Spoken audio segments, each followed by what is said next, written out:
Ever get that feeling like you're just trapped, like the walls are closing in, and you need to break free? Oh, yeah. Well, today we're diving into two stories Okay. about people who, well, took that desire for freedom Mm. in some pretty unexpected directions. We're talking about the Silent Twins Oh, wow. and the infamous Forrest Tucker, Go. both as discussed in the My Favorite Murder podcast. It's so interesting how you found these sources about people who are like total opposites, right? Yeah. On one hand, you've got the silent twins, June and Jennifer Gibbons. They're identical twins born in 1963 Mm. who kind of retreat into their own little world. And then there's Forrest Tucker, born in 1920, who Wait. spends his whole life breaking out of every box anyone tries to put him in. Yeah, let's start with June and Jennifer. You know, their story is often told like it's some creepy twin thing. Right, right. But you got to understand, like, what their lives were actually like. Oh, for sure. They were the only black kids in their schools, and they were bullied so badly Oh, wow. that the system basically just ignored it. Can you imagine getting sent home from school every day just to avoid the bullying? That's terrible. It's awful. And instead of dealing with the bullies, the school just made them more isolated, you know? Exactly. Which just pushed them further into that silence. Yeah, and it's not even just the bullying. It's like the lack of any support. Right. They barely got any speech therapy. People just dismissed their problems. Yeah. And some teachers even made racist assumptions about them. It's like they were invisible, unheard. And that's the real tragedy here, right? Like, their secret language wasn't just some twin quirk. No. It was how they coped. They made a world where they felt safe, understood. And they built this incredible world too, right? Oh, absolutely. Like with their dolls and the stories they wrote and letters to pen pals, all because they craved connection. It's so human, isn't it? That need to connect, to belong, even when the world feels totally hostile. Yeah.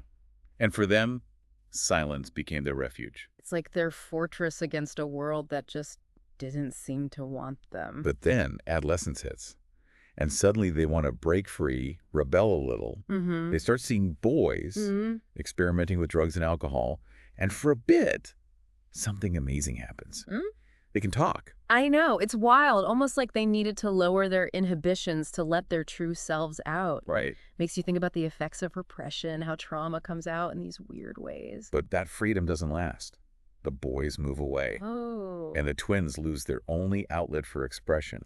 All that frustration, the anger, it just boils over. Yeah. You start vandalizing things, stealing, Yeah. and then arson. June actually wrote in her diary, "It's been a long, painful year. Don't I deserve to express my distress?" Wow. It really makes you wonder if those were cries for help, you know? Like Yeah. a way to communicate that was totally misinterpreted. And because of the arson, they get sent to Broadmoor, Oh, no. that high-security psychiatric hospital, Yeah. infamous for housing some of Britain's most dangerous criminals. And here's the thing. One psychologist at the time even said, had they been white and middle class, things would have been different. It's awful. It just shows the bias in mental health care, then and now. Instead of getting the specialized help they needed, Right. they end up in a place that probably made their trauma worse. And while they're in Broadmoor, their desire to be separated just grows. It becomes almost an obsession. Really? They start to believe that one twin has to die for the other to truly live. It's chilling, you know? Like, their bond, which was once their comfort, becomes this burden. Yeah. Makes you think, what happens when connection becomes confinement? What does that do to you psychologically? And just before they're supposed to be moved to a less restrictive facility, Jennifer says these haunting words, "I'm gonna die." Oh, wow. A few days later, she does. The official cause was acute myocarditis, inflammation of the heart, which is rare, especially for someone her age. But the circumstances, still a mystery. So June is released, Okay. and she lives a quiet life near her family in Wales. She even republishes one of her novels. It's bittersweet. You know, we focus on the creepy twin stuff, but the real story is the racism, the lack of support, Yeah. all the missed chances to help them. It's a tragedy. Okay, get ready for a total change of pace. From the confined world of the Silent Twins, we're going to Forrest Tucker. This guy spent his whole life trying to escape anything that held him back. Total opposite, right. The twins retreat inward, Forrest pushes outward. He's constantly testing the limits of freedom. He was born in 1920 and got fascinated by those Depression-era outlaws. Oh, interesting. But not just the crimes, the style, too. Chalk-striped suits, two-tone shoes, a bank robber with flair. His first escape was a good sign of what was to come. He just ran from the police station after a joyride in a stolen car. Bold, total refusal to be contained sets the stage for a life of, what, daring escapes and robbery. Oh, and he was resourceful. Well. Like picking locks with anything he could find, hiding in rivers, even building a boat while in prison. Yeah.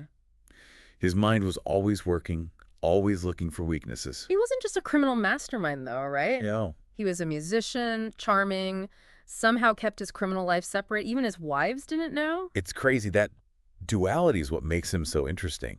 Was he compartmentalizing to deal with the, Right. the morality of his actions? Or was it something deeper, a psychological disconnect? Yeah. Then there's the famous Alcatraz escape attempt. Oh, yeah. He teams up with another escape artist. They dig a tunnel, steal tools, even use steel wool to try and mess with the metal detectors. Like something out of a movie. Totally. And when they get caught, he's thrown in solitary confinement. They wanted to break him, Right. but it backfires. He studies law, files appeals, Wow. eventually gets transferred, and escapes again. From a hospital bed this time. Unbelievable. I can't stop this guy. And then he builds a boat, the Rub-a-Dub-Dub, right under the guards' noses at San Quentin. He even paints it to match the yachts in the area. Yeah. The strong currents get him in the end. Oh, no. But it's still legendary. It's almost funny, but it shows how carefully he planned and how well he understood people. He blended in, used people's assumptions against them, manipulated everything to his advantage. Yeah. Freedom was his goal, plain and simple. But was he born this way, or did his tough childhood lead him to it? And even after years in prison, when he's supposedly settled down, he goes back to robbing banks at 78 years old. He just couldn't resist, huh? His wife swears it wasn't about the money. Mm. So was it the thrill, Mm-hmm. the challenge, a need to prove himself? Gets right to the core of who he was, addicted to the adrenaline, outsmarting everyone? Or was he looking for something deeper, a purpose, control over his own life? He died in prison at 84. He left behind a ton of daring escapes, unanswered questions, Yeah. and a fortune that's never been found. What a ride. Yeah. But what's really interesting is that both the Silent Twins and Forrest Tucker, they both represent this basic human struggle. Yeah. Confinement versus freedom. Mm-hmm. They wanted to break free from whatever held them back, Yeah. whether it was society, their environment, or even their own minds. It makes you think, how much do our circumstances actually shape who we become? Yeah. The Silent Twins trapped in a world that didn't get them, and Forrest Tucker always running. Yeah. They show us that the line between freedom and being trapped is, well, pretty thin. It's kind of amazing how these two stories, the Silent Twins and Forrest Tucker, they both come back to this idea of agency. Yeah. Like the twins, they were held back by prejudice and a system that failed them. So they found agency in their own little world, even if it meant giving up some individual expression. It makes you think, right? Like, could their silence have been a way to protest, Oh, interested. to take back some power in a world that was always trying to define them? That's a really cool way to look at it. And then you have Forrest Tucker always trying to escape, outsmart the system. Right. Maybe that was his way of finding agency, too. Yeah. Just in a totally different way. He rejected all the rules, lived life on his own terms, even if it meant breaking the law. It's like he was saying, you can lock me up, but you can't control me. Exactly. And think about their backgrounds, too, right? The twins faced so much discrimination, neglect, so they found agency in a world they created, a world they controlled. But Forrest, he was abandoned by his dad, grew up poor, so maybe he saw the world as this restrictive thing, Yeah. Something to be challenged, outsmarted. So maybe their experiences, those early challenges, shaped how they understood freedom and how to get it. Right, right. It adds another layer to their stories, and it shows how complicated human motivation is. You can't just label them as victims or rebels, No. What they did, even the extreme stuff, it came from a deeper place, Yeah. like a need for something more than what society was giving them. The twins wanted connection, understanding, Yeah. and Forrest wanted autonomy, control. Yeah. It's fascinating how those desires, even though they seem opposite, Right. could come from the same place, like a need to assert yourself in a world that feels limiting. Absolutely. Makes us rethink what freedom and confinement really mean. For sure. Is freedom just not being physically trapped? Or is it like a state of mind, Yeah, feeling in control of your own life no matter what's going on around you? that's a good question.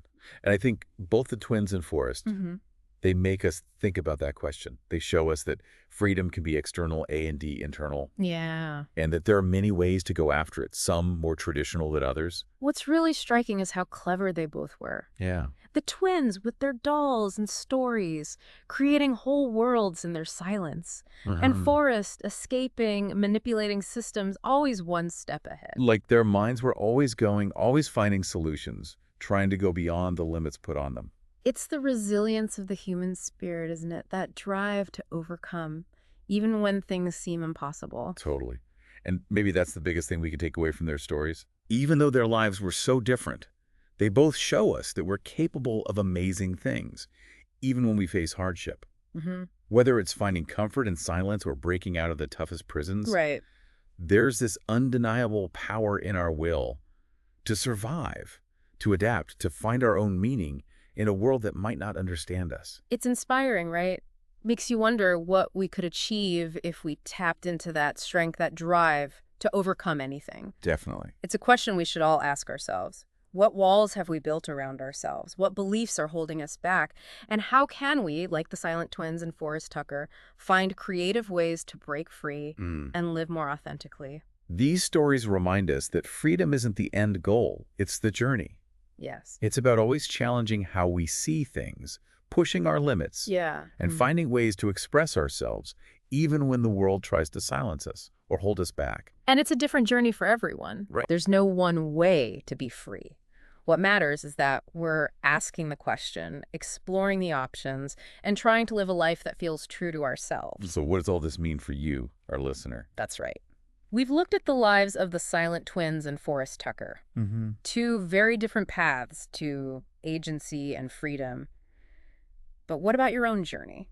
Think about the things we've talked about today. Yeah. Are you limiting yourself? Are there things holding you back from society or even yourself? And most importantly, what can you do, even small things, to break free and live a life that feels more real, more you? It's a journey worth taking. Definitely. And we hope these stories have inspired you, given you some ideas along the way. You know, it's funny, when you think about Forrest Tucker later in life, he puts together this crew of, like, older guys to rob banks with. Oh, yeah, the Over the Hill gang, right? Exactly. It seems like just more crime, but could there be something more to it? Well, he insisted on doing things a certain way. Calm, efficient, no violence unless absolutely necessary. His crew, they were all pros, and they had this code, like safety first, avoid confrontation. It's almost like he created this structured environment, even in the world of crime. That's a good point. Like, even as a criminal, he needed to be in control, you know, to set the rules. Exactly. And remember, he always kept his distance, even from his own crew. Yeah. Never shared anything personal, kept it strictly business. It's like he was playing a game, using his skills and smarts, not just rebelling or being desperate. So maybe the Over the Hill gang wasn't just about money.